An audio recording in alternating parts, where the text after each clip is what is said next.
राधे राधे दोस्तों।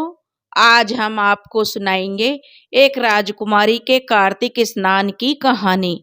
अगर आप हमारे चैनल पर नए हैं तो प्लीज हमारे चैनल को सब्सक्राइब करें, वीडियो को लाइक करें और शेयर करें। एक समय की बात है, एक नगर में एक राजा राज्य करता था। राजा के नगर में प्रजा बहुत ही सुखी थी, क्योंकि राजा बहुत ही पूजा पाठ और नियम कर्म वाला था। राजा अपनी प्रजा को पुत्र के समान प्रेम करता था। राजा की एक ही रानी थी, जो बहुत ही पतिव्रता थी और बहुत ही पूजा पाठ धार्मिक स्त्री थी। और वह जो बहुत ही पूजा पाठ किया करती, अन्न दान किया करती, गरीबों की मदद किया करती और कार्तिक स्नान किया करती थी। अब राजा के अभी तक कोई संतान तो थी नहीं, तो रानी बहुत पूजा पाठ करती और काफी समय के बाद राजा के घर में एक पुत्री ने जन्म लिया। अब धीरे धीरे राजा की पुत्री बड़ी होने लगी। राजा अपनी पुत्री को पाकर बहुत ही प्रसन्न था। अब पुत्री का लालन पालन बहुत ही शान और शौकत के साथ होने लगा, क्योंकि वह तो एक राजकुमारी थी और राजकुमारी की तरह ही उसका पालन पोषण होने लगा। राजकुमारी रानी को देखती थी कि रानी पूजा पाठ करती है, सवेरे उठती है, कार्तिक स्नान करती है और दीपक जलाती है, तुलसी जी सींचती है और पथवारी पीपल और कार्तिक जी और तुलसी जी की कहानी कहती है। अब जब राजकुमारी बचपन से ही देखती थी तो राजकुमारी में भी उसकी माँ के गुण आ गए। अब राजकुमारी जब थोड़ी बड़ी हुई, 9-10 साल की थी, तभी से वह भी कार्तिक स्नान करने लगी। अब वह भी माँ की देखा देखी कार्तिक स्नान करने लगी और उसके महत्व को समझने लगी। तुलसी जी की पूजा करती थी राजकुमारी और बहुत ही गुणी और संस्कारी थी। धीरे धीरे राजकुमारी बड़ी होने लगी। अब राजकुमारी 15 साल की हो गई थी। कार्तिक का महीना आया। राजकुमारी अपनी सखियों के साथ सुबह ही जो कार्तिक स्नान के लिए जाती थी। अब राजकुमारी जब अपने कक्ष में आकर अपनी सखियों के साथ कार्तिक के महत्व की उन्हें बातें बताती, कार्तिक की कहानियां सुनाती, कभी तुलसी पूजन की तो कभी पीपल पथवारी की, कभी गणेश जी की तो कभी कार्तिक भगवान की, वह कहानियां सुनाती तो सखियां भी बड़े ध्यान से राजकुमारी की कहानियां सुनती थीं और राजकुमारी के साथ कार्तिक स्नान करती थीं। उसी राजकुमारी के कक्ष में एक इल्ली और एक घुन रहता था। इल्ली और घुन में बड़ी गहरी मित्रता थी। इल्ली बड़े ध्यान से राजकुमारी की बातों को सुनती थी, तो इल्ली के मन में भी जो कार्तिक स्नान करने की इच्छा उमड़ती थी। वह सोचती थी, पता नहीं पूर्व जन्म के किन कर्मों के कारण मुझे इल्ली का जन्म मिला है।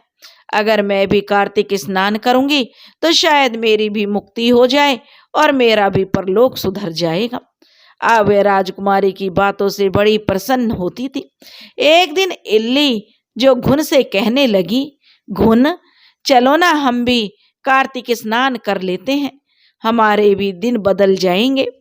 अब घुन तो ठहरा एक अधर्मी, ना तो कभी कोई पूजा पाठ ना कोई धर्म कर्म उसने किया था। वह तो बस अपना घुन बाजरे में लगा रहता था। वह कहने लगा, अरे इल्ली, इतनी ठंड पड़ रही है, मैं कार्तिक स्नान करके क्या करूंगा? अरे आराम से बाजरा खाऊंगा और ठंडा ठंडा पानी पीऊंगा। इल्ली कहने लगी, अरे घुन मेरी बात समझ, देखा ना राजकुमारी अपनी सखियों को कार्तिक स्नान का महत्व सुनाती है, तो समझ कि इसका कितना महत्व है। हम इल्ली और घुन की योनि में है, अगर भगवत कृपा हुई तो हम भी जो इस देह से मुक्त हो जाएंगे और हमें भी शायद मोक्ष मिले या सबसे उत्तम मनुष्य तन मिले, जिसमें रहकर हम भगवान की पूजा और भक्ति कर सकते हैं।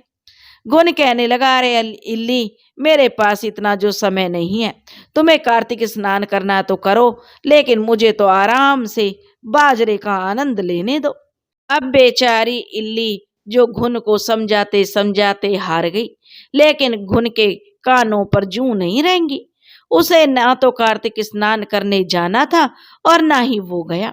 अब इल्ली ने सोचा कि क्यों ना मैं तो कार्तिक स्नान कर ही लूं, क्योंकि उसकी तो बड़ी दिली इच्छा थी जब वह राजकुमारी से कार्तिक का वर्णन सुनती थी, तुलसी जी की कहानी सुनती थी और उनके महत्व को समझती थी। एक दिन इल्ली जो राजकुमारी के पल्ले में चिपक गई। राजकुमारी के पल्लू में चिपके चिपके इल्ली ने नदी के घाट पर गई और राजकुमारी के साथ कार्तिक स्नान कर लिया। कार्तिक स्नान के बाद राजकुमारी ने जो उसी के पल्लू से इल्ली चिपकी हुई थी, राजकुमारी ने पीपल पथवारी को सींचा, तुलसी जी को सींचा और तुलसी जी के पास घी का दीपक जलाया और बैठ गई कथा कहानी सुनाने। अब इल्ली ने बड़े ही मनोयोग से जो राजकुमारी द्वारा सुनाई गई कथाओं को श्रवण किया। उसने तुलसी जी की कहानी सुनी, लक्ष्मी जी की कहानी सुनी, गणेश जी की कहानी सुनी, पीपल पथवारी की कहानी सुनी। यह सब सुनकर इल्ली को बड़ा ही आनंद आया। अब वह राजकुमारी के पल्ले से चिपकी हुई राजकुमारी के कक्ष में चली गई, जहां उसने अपना घर बनाया हुआ था। वह जाकर देखने लगी कि घुन तो अभी भी बाजरे में मस्त लगा हुआ था। इल्ली घुन से कहने लगी, अरे मित्र, कार्तिक स्नान करने से जो मैंने आनंद प्राप्त किया है, कल मेरे साथ चलना और सुनना और स्नान करना। घुन कहने लगा, अरे इल्ली, इतनी ठंड पड़ रही है, तुझे ना जाने क्या कार्तिक स्नान सूझ रहा है, मेरे तो बस में नहीं है। अरे तुझे स्नान करना है तो कर, लेकिन मेरे से इस बारे में बातें मत कर। अब इल्ली समझ गई कि घुन तो बड़ा ढीठ है, यह नहीं सुधरने वाला है। अब इल्ली ने घुन को यह कहना बंद कर दिया कि चलो घुन, कार्तिक स्नान के लिए चलें, क्योंकि वह तो अपनी सच्ची मित्रता निभा रही थी। कहते हैं मित्र को अगर सही शिक्षा दी जाए तो एक सच्चे मित्र का परम कर्तव्य होता है अपने मित्र को सही रास्ते पर लाना। लेकिन अब इल्ली ने देखा कि घुन उसकी बात नहीं मान रहा, तो अब इल्ली ने घुन को समझाना छोड़ दिया। अब इल्ली प्रतिदिन राजकुमारी के पल्लू से चिपक जाती और कार्तिक स्नान करती, और राजकुमारी के साथ अब इल्ली का भी नियम होने लगा था। इल्ली भी अपने नियम पर खरी थी, जैसे राजकुमारी करती तो उसे चिपकी रहती, जिससे राजकुमारी को जो फल मिलता वही फल इल्ली को भी मिल रहा था। इधर राजा ने, अब राजकुमारी 16 बरस की हो गई थी, ब्राह्मण और नाई को भेजकर राजकुमारी के लिए जो वर ढूंढने के लिए कहा। राजकुमार कोई अच्छा सा ढूंढने के लिए जो उसकी राजकुमारी के अनुरूप हो। अब ब्राह्मण और नाई राजकुमारी के लिए वर ढूंढने चले गए। राजकुमारी का विवाह के लिए जो एक बहुत ही सुंदर राजकुमार को चुना गया और विवाह का दिन भी जो तय कर दिया गया। अब सही समय पर बारात आई और राजकुमारी का विवाह राजकुमार के साथ संपन्न हो गया और राजकुमारी विदा होकर अपने ससुराल चली गई। अब उस कक्ष में इल्ली और घुन दोनों रह गए थे, क्योंकि अब कार्तिक स्नान आया तो अब इल्ली कार्तिक स्नान कैसे करने जाती, क्योंकि जब तो राजकुमारी के पल्लू से चिपक कर जाती थी।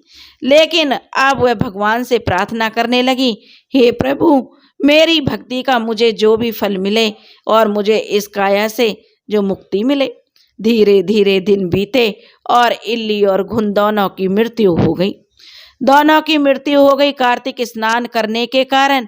उसके फल के कारण इल्ली को तो राजघराने में जन्म मिला, वह तो राजा के यहाँ राजकुमारी के रूप में पैदा हुई। इधर जो घुन था उसने तो अपने जीवन में कोई कर्म किया ही नहीं था, ना ही कोई पूजा पाठ किया, वह तो बस आलसी बना रहा था।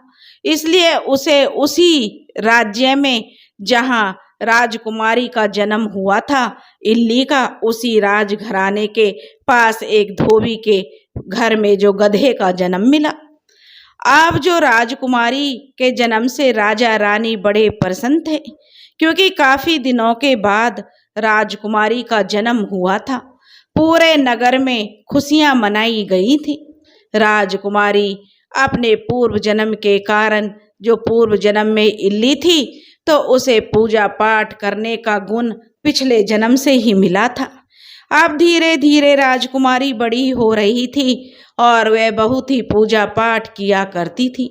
छोटी सी थी, 3-4 साल की, तभी से उसने कार्तिक स्नान करना शुरू कर दिया था।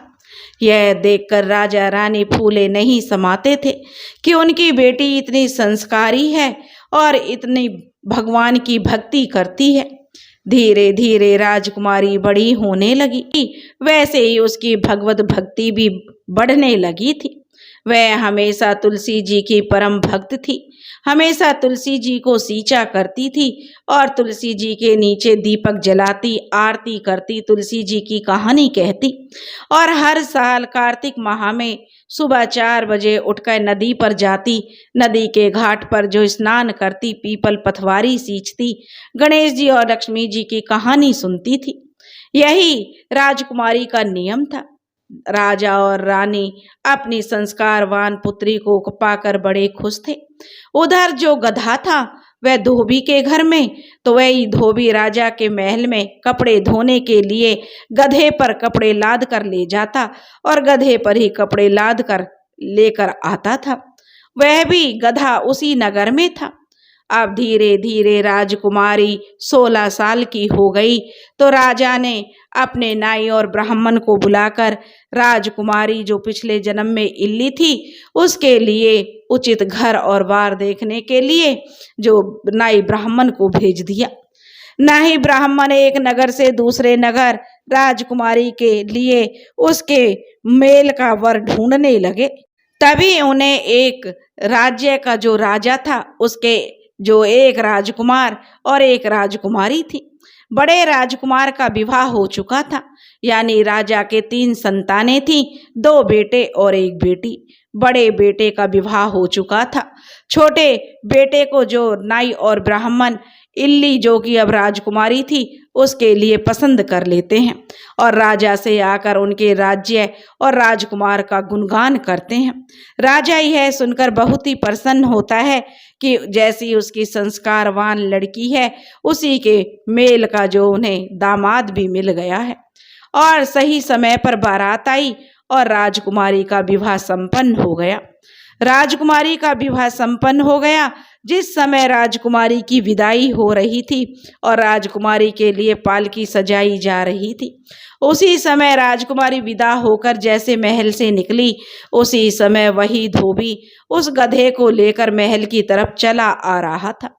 उस गधे को देखकर राजकुमारी यानी जो पूर्व जन्म की इल्ली थी अपने पुण्य कर्म से उसे पहचान गई कि यह तो पिछले जन्म का उसका सखा है, यानी उसका परम मित्र घुन है। अब राजकुमारी ने अपनी पालकी रुकवाई और राजा से कहने लगी, पिताश्री मुझे यह गधा चाहिए। अब राजा ने कहा राजकुमारी से कि बिटिया यह तुम्हारी कैसी मांग है? गधा? अरे तुम्हें जो चाहिए वो मांगो। दास दासी चाहिए तो दास दासी ले जाओ, हाथी घोड़े हीरे मोती जितनी धन दौलत चाहिए उतना ले जाओ, लेकिन गधा अगर तुम ससुराल लेकर जाओगी तो हमारी क्या इज्जत रह जाएगी। सब कहेंगे कि राजा ने अपनी बेटी के दहेज में गधा दिया है। अब राजकुमारी किसी की भी सुनने को तैयार नहीं थी। सब लोगों ने राजकुमारी को समझाया कि वह गधा के ले जाने की जिद छोड़ दे, लेकिन राजकुमारी नहीं मानी और वह जिद पकड़ ली कि मुझे तो यह गधा ही चाहिए। अब राजकुमारी की जिद के आगे सबने हार मान ली और हार कर राजा ने उस गधे को राजकुमारी की पालकी से बांध दिया। सब कहने लगे इतनी संस्कारवान राजकुमारी थी, पता नहीं क्या हो गया है जो उसे यह गधा इतना भा गया है। लेकिन राजकुमारी जानती थी यह उसका मित्र है। और जब राजकुमारी ससुराल में पहुंची तो ससुराल में उसका बहुत ही आदर सत्कार किया गया और उस गधे को राजकुमारी के महल के पास सीढ़ियों से बांध दिया गया। अब राजकुमारी अपने महल में खुशी खुशी रहने लगी थी। उसने अपने सास ससुर और ससुराल वालों का मन जीत लिया था। राजकुमारी बहुत ही धार्मिक विचारों वाली थी, इसलिए जल्दी ही सबके मन चढ़ गई। सब लोग राजकुमारी से बड़े प्रसन्न रहते थे। लेकिन जब भी राजकुमारी उस सीढ़ियों से महल के ऊपर या नीचे जाती जहां पर गधा बंधा हुआ था, तो वह गधे से बातें करने लगती थी। गधे को पिछले जन्म की बातें सुनाती कि देख गधा, मैंने कार्तिक स्नान किया तो मैंने राजघराने में जन्म लिया है। उच्च कुल में जन्म लिया है और तूने मेरी बात नहीं मानी तो तू इस जन्म में भी उस जन्म में घुन था और इसमें गधा हो गया है। दोनों आपस में बातें करते और राजकुमारी गधे को कार्तिक का महत्व समझाती कि गधे से कहती कि देख मित्र, अब की बार तुम कार्तिक स्नान करना।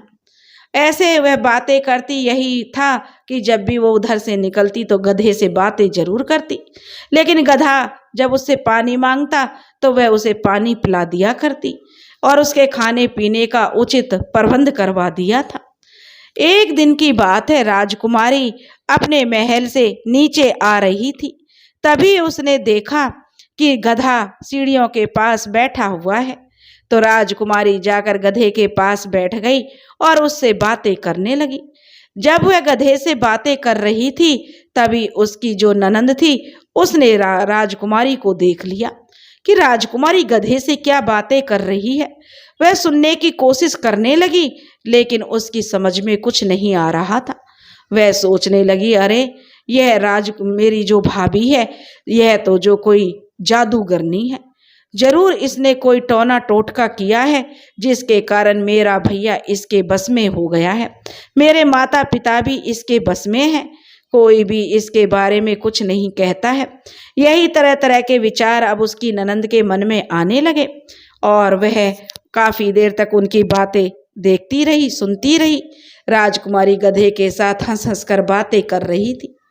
जब राजकुमारी अपने कक्ष में चली गई तो जो राजकुमारी की ननंद थी दौड़ी दौड़ी अपनी बड़ी भाभी के कक्ष में गई और अपनी बड़ी भाभी को सारी बातें बताई कि छोटी भाभी उस गधे से बड़ी हंस हंस कर बातें करती है जो वह दहेज में लेकर आई थी। अब यह बात जो दोनों ननंद भाभी आपस में कर रही थी तो वह कहने लगी, अरे यह तो एक बहुत ही अजीब घटना है। भला पहली बात तो यही कि राजकुमारी दहेज में गधा लेकर आई जबकि यह शोभा नहीं देता। दूसरा, वह उससे बातें करती है लेकिन जानवरों की भाषा कौन समझता है। जरूर यह कोई टोना टोटका करती है या फिर कोई जादूगरनी है। इस तरीके से दोनों ननंद भाभी बातें करने लगी। तब उसकी जेठानी कहती है जो राजकुमारी की अपनी ननंद से कि जब ये बात करेगी तो मुझे भी दिखाना, कहीं ऐसा ना हो कि तुम्हारा वहम हो और तुमने कुछ गलत देख सुन लिया हो। जब तक मैं अपनी आंखों से नहीं देख लूंगी तब तक मैं देवर जी को भी नहीं बता सकती हूँ। अब दोनों बड़ी भाभी और ननंद इसी मौके की तलाश में रहती कि कब राजकुमारी गधे से बातें करेगी और कब वो सुनेंगी, और यह मौका भी उन्हें जल्दी मिल गया। जब राजकुमारी ऊपर महल से नीचे आ रही थी तो गधा को देखकर वह रुक गई और उससे बातें करने लगी। उसके पास बैठ गई और कभी उसके ऊपर हाथ फिराती तो कभी हंस हंस कर बातें करती। यह देखकर दोनों ननंद भाभी की आंखें फटी की फटी रह गई और बड़ी जो भाभी थी यानी राजकुमारी की जेठानी वह अपनी ननंद से कहने लगी, अरे दीदी आप तो सही कहती हो, यह तो जरूर कोई जादूगरनी है और यह हमारे परिवार का कुछ अनिष्ट करने आई है। यह अपने जादू से कुछ ना कुछ तो हमारे परिवार में गलत करेगी। यह सब बातें दोनों ननंद भाभी जो कर रही थी और कहने लगी कि इस जादूगरनी को तो हमें अपने महल से निकाल कर फेंक देना चाहिए, क्योंकि इसे अपने महल में रखेंगे तो ऐसा ना हो कि कल को यह हमारा ही अनिष्ट कर दे। अब दोनों ननंद भाभी जो राजकुमार के पास गईं, जो छोटा राजकुमार था, छोटा राजकुमार के पास गई। छोटा राजकुमार अपनी पत्नी से बहुत प्रेम करता था, वह उसे बहुत चाहता था क्योंकि वह बहुत ही पतिव्रता और धार्मिक प्रवृत्ति की महिला थी, बहुत ही पूजा पाठ किया करती थी और अपने पति की बहुत सेवा किया करती थी। इसलिए राजकुमार तो उसे दिल से चाहता था। जब बड़ी भाभी और ननंद राजकुमार के पास गईं और उससे कहने लगी, देवर जी आपकी पत्नी तो कोई जादूगरनी है, हमने उसे उस गधे से बात करके देखा है जिसे वो दहेज में लेकर आई है। तब राजकुमार कहने लगा, अरे भाभी तुम क्यों मेरी पत्नी पर इल्जाम लगा रही हो? मेरी पत्नी तो बड़ी भोली भाली और बहुत प्यारी है, मैं तो उसे जानता हूँ। तब वह उसकी जेठानी राजकुमारी की कहने लगी, देवर जी हमने अपनी आंखों से देखा है और कानों से सुना है, तुम्हारी पत्नी जादूगरनी है और उस गधे से हंस हंस कर बातें करती है। तब वह कहता है कि नहीं, ऐसा नहीं हो सकता। मैं कैसे विश्वास कर लूं कि मेरी पत्नी दगाबाज है, वह कोई हमारा अनिष्ट करना चाहती है। ऐसा मैं बिल्कुल नहीं सोच सकता। तब जेठानी कहने लगी राजकुमारी की कि देवर जी, जब तुम अपने कानों से सुन लोगे और आंखों से देख लोगे तब तो मान लोगे। तो राजकुमार कहता है, हाँ भाभी, जब मैं राजकुमारी को यानी अपनी पत्नी को उसके साथ देख लूंगा, गधे के बातें करते हुए अपनी आंखों से और कानों से सुन लूंगा, तब मैं आपकी बात पर विश्वास कर लूंगा। उससे पहले मैं आपकी कोई बात नहीं मान सकता। अब वह कहने लगे, ठीक है देवर जी, कल जब तुम्हारी पत्नी महल के सीढ़ियां चढ़कर सूर्य नारायण को अर्घ्य देने जाएगी, जब वो उतर कर आएगी तो तुम सीढ़ियों के पीछे छुप जाना और देख लेना। राजकुमार को भी यह बात जो उसके दिमाग में बैठ गई कि कहते हैं कि हर पति हर बात सहन कर लेता है, लेकिन जब उसकी पत्नी पर कोई उंगली उठाता है तो वह बात उससे बर्दाश्त नहीं होती है। यही राजकुमार के साथ था। अगले दिन राजकुमार सीढ़ियों के पीछे जाकर छुपकर बैठ गया। राजकुमारी सुबह उठी, अपना नियम कर्म किया, नहाई धोई, पूजा पाठ किया और अपना लोटा भरकर जल का सूर्य नारायण को अर्घ्य देने के लिए महल की छत पर गई। जब महल की छत पर से वह नीचे आ रही थी तो सीढ़ियों के पास बंधे हुए गधे को देखकर वह उसके पास बैठ गई और उससे बातें करने लगी। यह देखकर राजकुमार को अब अपनी बहन और भाभी की कही बातों पर विश्वास हो गया। वह सोचने लगा कि जरूर मेरी पत्नी हमारे खिलाफ कोई षड्यंत्र कर रही है। सचमुच में यह तो कोई जादूगरनी है और यह गधा भी कोई जादू से बना हुआ इसका कोई मोहरा है। अब राजकुमार ने यह सब देखते ही जो तलवार निकाल ली और रानी के पास खड़ा हो गया और कहने लगा, रानी, आज मैं तुझे जिंदा नहीं छोड़ूंगा। अब जो राजकुमार को इतना क्रोधित देखकर राजकुमारी हैरान रह गई। वह अपने पति से बोली, स्वामी, मेरे से ऐसी क्या गलती हो गई है जो आप मुझे मारने पर उतारू हो गए हैं। राजकुमार कहता है कि अपनी गंदी जबान से मुझे स्वामी मत बोलो और बताओ इस गधे के साथ तुम्हारा क्या रिश्ता है, तुम कौन हो और कौन सा जादू टोना तुम करती हो। तब वह इल्ली, जो पिछले जन्म की इल्ली और इस जन्म की राजकुमारी थी, वह कहने लगी, महाराज, मेरे स्वामी, मेरे प्राणनाथ, जैसा आप समझ रहे हैं ऐसा कुछ नहीं है। मैं तो इस गधे को मोक्ष दिलाने के लिए इसे समझाती हूँ कि यह कार्तिक स्नान किया करे। तब राजकुमार बोला, मुझे क्या मूर्ख समझ रखा है जो तू गधे को समझाएगी? गधा भला तेरी बात क्या समझेगा और गधे को तू क्यों समझाएगी? और सच सच बता, नहीं तो मैं अभी तेरी गर्दन धड़ से अलग कर दूंगा। राजकुमारी कहने लगी, देखिए पतिदेव, मैं कोई झूठ नहीं बोल रही हूँ। मैं पिछले जन्म में इल्ली थी और यह गधा घुन था। हम दोनों बहुत ही गहरे मित्र थे और पिछले जन्म में मैं राजकुमारी के पल्लू से चिपककर कार्तिक स्नान किया करती थी। लेकिन यह घुन, इसको मैंने इतना समझाया कि कार्तिक स्नान कर ले, लेकिन यह नहीं जाता था।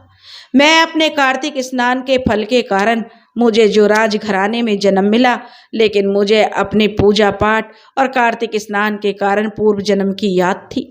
लेकिन यह गधा जो घुन था पिछले जन्म में, इस जन्म में गधा हुआ। मेरी और इसकी मित्रता सच्ची थी। इसको गधे के रूप में देखकर मुझे बहुत दुख हुआ। जब यह मेरे सामने आया तो मैं इसको पहचान गई और अपने साथ यहाँ लेकर आ गई। अब राजकुमार को राजकुमारी की बातों पर विश्वास हो गया और वह कहने लगा कि आखिर ऐसा कार्तिक स्नान करने से क्या होता है। तब राजकुमारी अपने पति को कार्तिक स्नान के महत्व के बारे में बताती है कि देखो, मैं पिछले जन्म में इल्ली थी और इस जन्म में राजकुमारी हूँ और राजकुमार की पत्नी हूँ। मेरे जीवन में सुख है और यही कार्तिक स्नान करने का फल मिलता है। इंसान को मोक्ष की प्राप्ति होती है। निर्धन के घर अन्न धन के भंडार भर जाते हैं। बांझन को पुत्र मिलता है। रोगी की काया निरोगी हो जाती है। और ऐसे ही कार्तिक भगवान सबकी पूजा करते हैं। हे कार्तिक महाराज, जो सच्चे मन से कार्तिक स्नान करते हैं उनकी सभी मनोकामना पूरी करते हैं। अब तो राजकुमारी की बात सुनकर के राजकुमार को बड़ा अच्छा लगा। राजकुमार कहने लगा कि राजकुमारी से, अपनी पत्नी से, कि अब तो मैं भी कार्तिक स्नान किया करूँगा। अब कार्तिक का महीना आया। अब राजकुमार राजकुमारी के साथ कार्तिक स्नान करने के लिए जाता और जो गधा था उसके लिए भी वो कार्तिक के जो नदी के घाट का पानी लाते और उसे भी जो नहलाते थे। इस तरह से कार्तिक का महीना पूरा हो गया और राजा के घर में अन्न धन के भंडार भर गए और उसकी ख्याति चारों तरफ फैलने लगी। राजकुमारी की गोद में भी एक नन्हा मुन्ना राजकुमार आ गया था। उनके दिन खुशी खुशी से बीतने लगे। अब तो जो राजकुमारी की जेठानी और ननंद भी उसकी देखा देखी कार्तिक स्नान करने लगी, क्योंकि वह भी कार्तिक के महत्व को समझ गई थी और अपनी गलती के लिए राजकुमारी से उन्होंने क्षमा याचना की। लेकिन राजकुमारी कहने लगी, नहीं दीदी, मैं भी आपकी जगह होती तो शायद मेरे मन में भी यही विचार आते। लेकिन वाह, वो अपनी देवरानी को पाकर बड़ी खुश थी कि ऐसी धार्मिक संस्कारों वाली रानी उनके घर में आई है। उधर अब जो गधा था वह भी कार्तिक स्नान के पुण्य के कारण अब इस लोक को छोड़ चुका था, यानी गधे की देह को छोड़ चुका था और उसको भी मोक्ष की प्राप्ति हुई थी। राजा और रानी अब कार्तिक के महत्व को समझते थे और लोगों को भी समझाते थे कि कार्तिक स्नान किया करो। कार्तिक स्नान और पीपल पथवारी और तुलसी जी की बड़ी महिमा है। तुलसी जी की पूजा करने से घर में सुख शांति बनी रहती है। लक्ष्मी जी का जो वास होता है उस घर में कभी दरिद्रता पैर नहीं पसारती, जिस घर में लक्ष्मी जी और यानी तुलसी जी की पूजा होती है। अब तो जो राजकुमारी की वाहवाही होने लगी, चारों तरफ राजकुमारी का गुणगान होने लगा था। अब राजकुमारी राजकुमार और अपने पुत्र के साथ सुखी जीवन जीने लगी थी। दोस्तों, जैसे कार्तिक स्नान का फल राजकुमारी यानी इल्ली को मिला वैसे सबको मिलना, और जैसे घुन को मिला वैसा किसी को मत मिलना। जो मेरे प्यारे भाई बहन यह कथा सुन रहे हैं उनको भी प्रभु उनकी भी इच्छा पूरी करना, उनको भी कार्तिक स्नान का पूरा पूरा फल देना, और जो यह कहानी कह रहे हैं उनकी भी सभी मनोकामना पूरी करना। बोलो कार्तिक महाराज की जय, बोलो तुलसी माता की जय, बोलो पीपल पथवारी की जय। दोस्तों, अगर आपको यह कहानी पसंद आई हो तो प्लीज़ हमारे चैनल को सब्सक्राइब करें, वीडियो को लाइक करें और शेयर करें। राधे राधे।